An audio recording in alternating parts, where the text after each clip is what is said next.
Deus é realmente muito grandioso, Deus é maravilhoso, Deus é todo poderoso. Que o Espírito de Deus conduza cada um de nós nesse momento em que nós queremos refletir brevemente nas palavras do Evangelho desta noite que foi lido.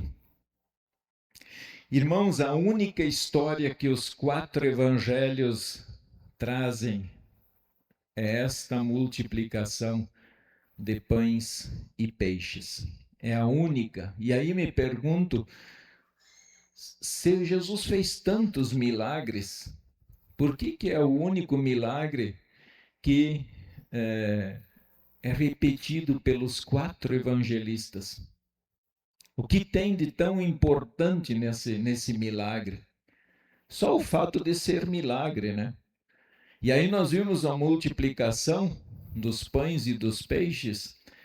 E aí eu trago como tema da nossa mensagem, os homens multiplicam os problemas e Deus multiplica as soluções. Deus tem as soluções em sua mão. Após Jesus ouvir a notícia da morte de João Batista, logo depois disso ele entrou no barco para sair daquele lugar, se afastar um pouco dali. E, no entanto, quando desembarcou na outra margem, já havia uma multidão esperando Jesus lá. As pessoas caminharam horas também para chegar até onde Jesus estava. Isso nos faz pensar um pouquinho, se essa multidão caminhou horas para encontrar Jesus.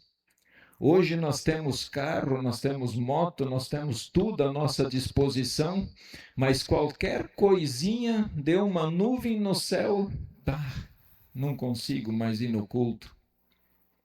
Isso nós temos que parar e dar uma analisada na nossa vida, o que Deus está querendo mostrar com isso também. E é interessante que quando Jesus olha aquela multidão que estava na frente dele, diz o texto, compadeceu-se dela e curou os seus enfermos. Pensem só, Jesus, sendo homem também, ouviu a notícia que aquele que preparou o seu caminho, João Batista, agora estava morto, tinha acabado de ser decapitado. Jesus cansado, Jesus precisando talvez um pouco de paz, mas quando ele chega do outro lado, ele encontra aquela multidão. Isso nos faz pensar na nossa vida como líder espiritual e também como cristãos que nós somos, quantas vezes nós queremos um pouquinho de sossego, deitar, só descansar, só relaxar a cabeça. Mas de repente acontece algo e alguém clama por você e você deixa tudo e vai socorrer. E isso faz parte da vida, isso é função nossa. Como cristãos, como líderes que nós somos, é sentir compaixão das pessoas. Deus espera que os seus filhos sintam compaixão pelas pessoas. E em certo momento os discípulos não sabiam então o que fazer e como proceder com aquela multidão. Eles sabiam que ia sobrar para eles. E aí eles chegam para Jesus e falam assim, o lugar é deserto e vai adiantar da hora, despede, pois, as multidões para que, indo pelas aldeias, comprem para si o que comer. Eles colocam só nesses argumentos 3 problemas para Jesus. Eles falam, Jesus, despede essa multidão, primeiro lugar, porque é um deserto, não tem comércio aqui perto. Eles precisam caminhar longe. Segundo, vai adiantar da hora, quer dizer, está escurecendo. E se escurecer, aí de vez que piora tudo. E o terceiro, para que eles vão e comprem para si o que comer. Eles estão falando, nós não temos. Para que cada um, agora que aqui está, vai lá e compre algo para poder comer. para não morrer de fome. Se Jesus faz o que eles estavam pedindo, os discípulos estariam se livrando de alguns problemões. Já imaginaram? Se Jesus não multiplica os pães, se as pessoas não têm o que comer, já imaginaram a noite inteira a choradeira que ia dar de fome? Deles batendo nos discípulos e falar: escuta, estamos com fome. Como fizeram em todo o Antigo Testamento o povo de Israel com Moisés. Jesus então não se deixa intimidar pela fraqueza de seus discípulos e diz aos mesmos: não precisam retirar-se, dai-lhes vós mesmos de comer. Jesus encostou aqueles discípulos na parede agora. Ele falou: oh, para que despedir as multidões? Deem vocês. Vai lá, deem vocês o que comer. Mas, cara, eu não tenho nada. Jesus, com isso, estava mostrando para ele, queria cutucar eles mesmo, para que eles olhassem para Jesus. Jesus passou o dia curando enfermos. Jesus passou o dia fazendo milagres. E agora, diante da multidão com fome, os discípulos falam: cara, eu não sei o que fazer. Como é que nós vamos alimentar em torno de 10.000 pessoas aqui? 5.000 homens, fora as mulheres e crianças. Jesus estava testando a confiança deles quando ele disse: dai-lhes vós de comer. Vai lá, deem vocês de comer. Jesus estava ali diante dos olhos dos discípulos. Cara, olhem para mim. Olhem para mim. Jesus está dizendo para os discípulos: olhem para mim. Eu tenho a solução. Peçam. Busquem. Falem. Até que de repente lá no meio daquela multidão apareceu um menininho com 2 peixinhos e 5 pães. E o coitado do menino, né? Porque o menino levou o lanche dele, né? Ele foi prevenido. Agora a multidão não tinha. Mas o menino, o que ele faz? Ele pega e dá. Ele entrega. E aí os discípulos chegam para Jesus e falam: ó, Senhor, nós temos aqui 2 peixinhos e 5 pães. Tá, e daí? E Jesus então organiza aquela multidão em grupos de 50, em grupos de 100. Isso tem muito a ver com o Antigo Testamento. Ele separa em grupos as pessoas para depois até surgir líderes que ajudem eles na distribuição, para ajudar aqueles discípulos e para organizar. Jesus então pega aqueles 2 peixes, 5 pães, erguendo os olhos ao céu, os abençoou. Tendo partido os pães, deu aos discípulos. E a grande surpresa, 5 pães e 2 peixinhos alimentam uma multidão. Nós estamos falando aqui em cerca de 8 a 10 mil pessoas. 2 peixinhos e 5 pães. Eu falei antes aqui no batismo, essa história é loucura, né? Tem muito doido aí, tem muito adulto aí que está duvidando disso. Tem muito adulto que pensa: não, isso aí é ilusão, isso aí é só uma figura de linguagem. Mas conta para sua criança. Fala para ela que Jesus multiplicou 2 peixinhos e 5 pães e deu para mais de 5.000 pessoas comer. Para ver se ela vai ser igual a nós. Eu penso que nós aprendemos algumas lições com este milagre de Jesus.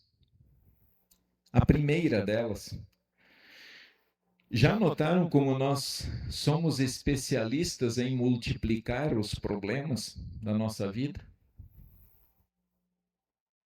Quando não queremos ir até Jesus, nós arrumamos um monte de dificuldade.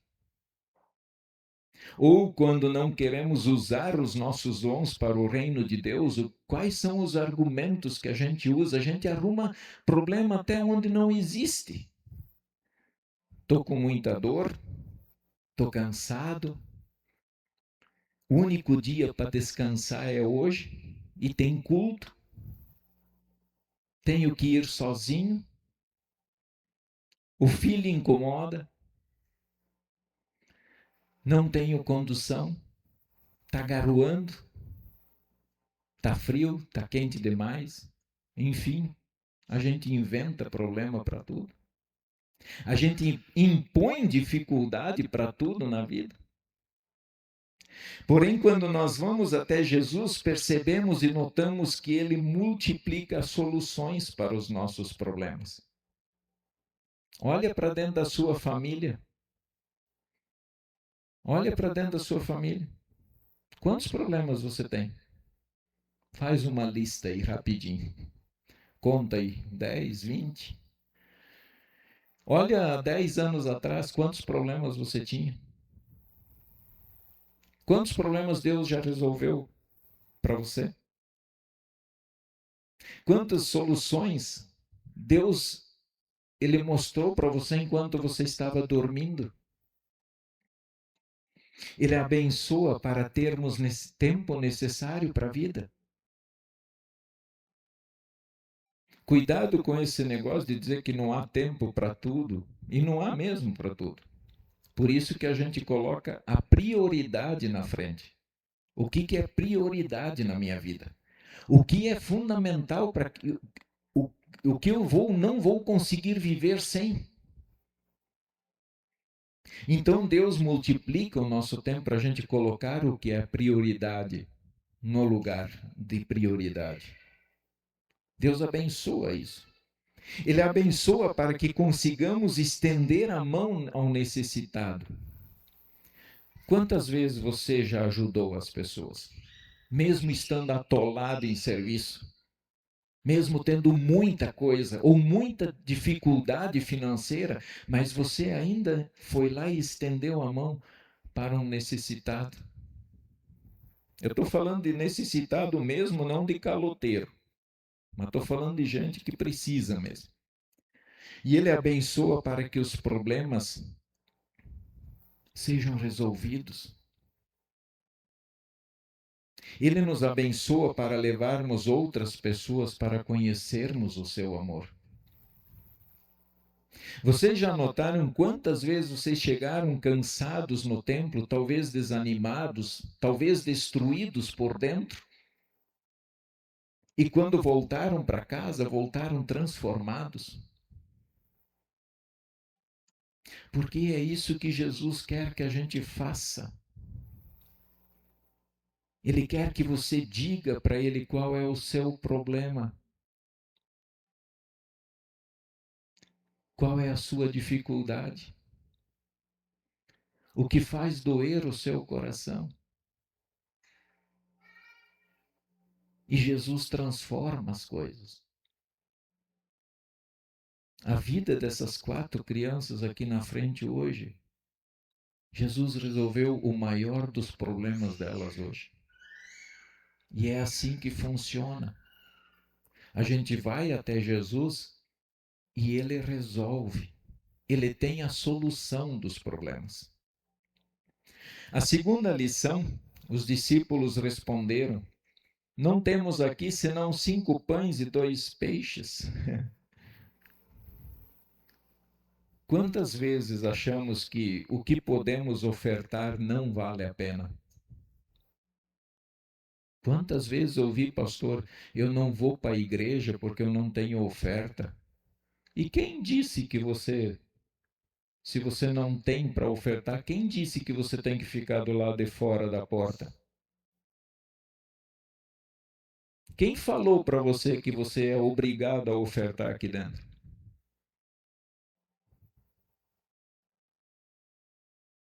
Ou talvez a gente acha, não, aquilo que eu dou é muito pouco. Temos pouco tempo, eu tenho muito pouco tempo, pastor, eu não consigo nem fazer minha devoção em casa, eu não consigo ler a Bíblia em casa porque eu tenho pouco tempo. Ora, todos nós temos 24 horas por dia. Quem é dono do seu tempo é Deus, mas quem administra o seu tempo aqui no mundo? Não é você? Será que então não teríamos que sentar e reprogramar a nossa vida? Fazer uma análise das nossas atividades? Pensamos, tenho pouco dinheiro, então não dá. Pouco alimento, eu não vou ofertar porque eu só tenho um pacote de feijão.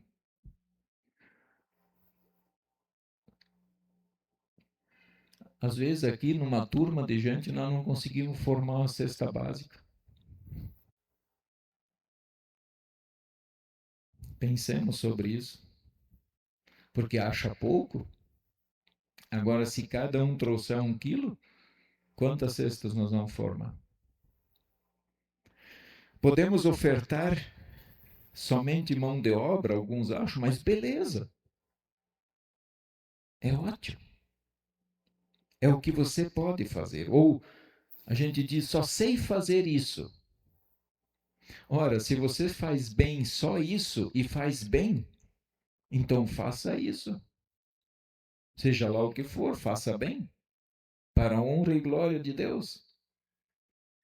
Em outras palavras, às vezes a gente pensa, o que eu tenho não vale a pena.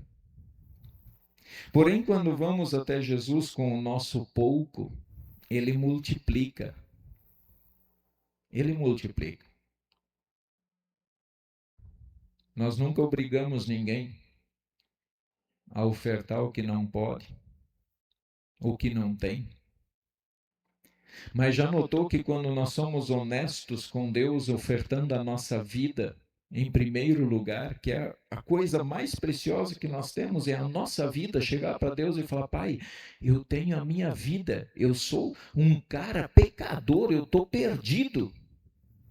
E você oferta a sua vida, então Deus pega aquela sua vida que você acha, às vezes, muitas vezes, uma porcaria de vida, e muda aquela vida. E transforma aquela vida. Vamos pensar. Talvez a gente acha que é pouco, mas o pouco nas mãos de Deus se multiplica. Se todos nós aqui fizermos, nos juntarmos e ofertar o pouco que podemos, quanto Deus não multiplicou na nossa vida? O quanto Deus não multiplicou no seu reino? Nós não somos sozinhos. Se eu pensar só em mim, aí eu vou dizer, não, é realmente, quando eu olho para o mundo todo, daí é tremendamente pouco. Mas eu não estou sozinho. Vocês estão comigo. Nós estamos juntos. Então, o nosso pouco, Deus pode fazer transformar vidas, multiplicar e multiplicar dons, tempo, vida, salvação eterna. Irmãos, quantas vezes desistimos de querer fazer as coisas porque julgamos que somos poucos, pouca gente? Inclusive tem uma frase que a gente tem que repensar: são sempre os mesmos.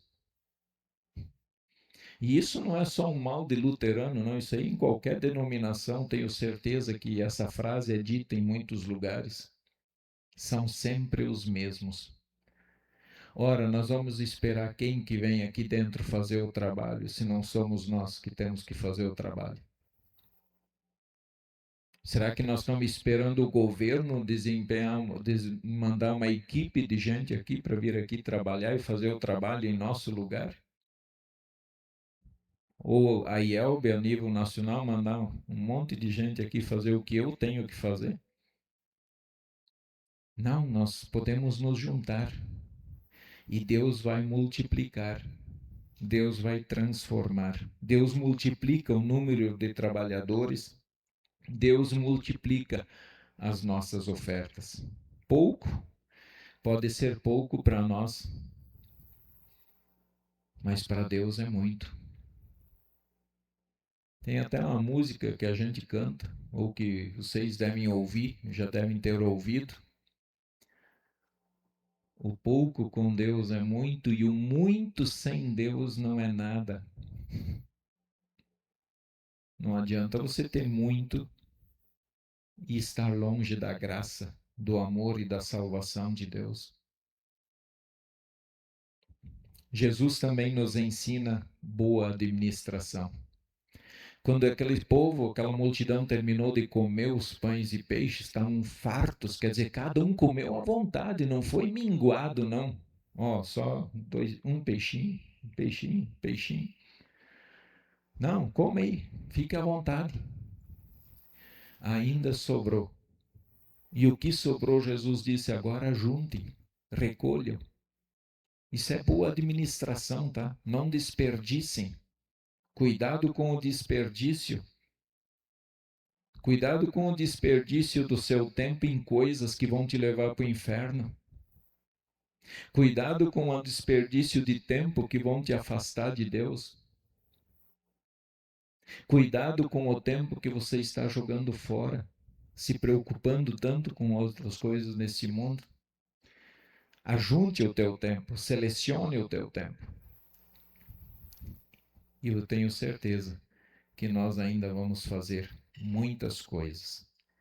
Não vamos desistir ou deixar de nos envolver no trabalho. Sigamos firmes. Ofereça a Jesus o que tens, sua vida, seus dons, sua oferta, seu tempo. Dedique vida para salvar as outras pessoas lá fora. Não deixe de falar, de proclamar Cristo para todos, porque só Ele é o caminho, a verdade e a vida. Fora dele não há salvação.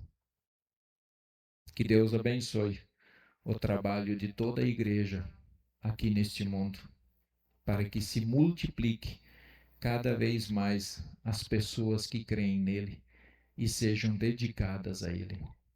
Amém.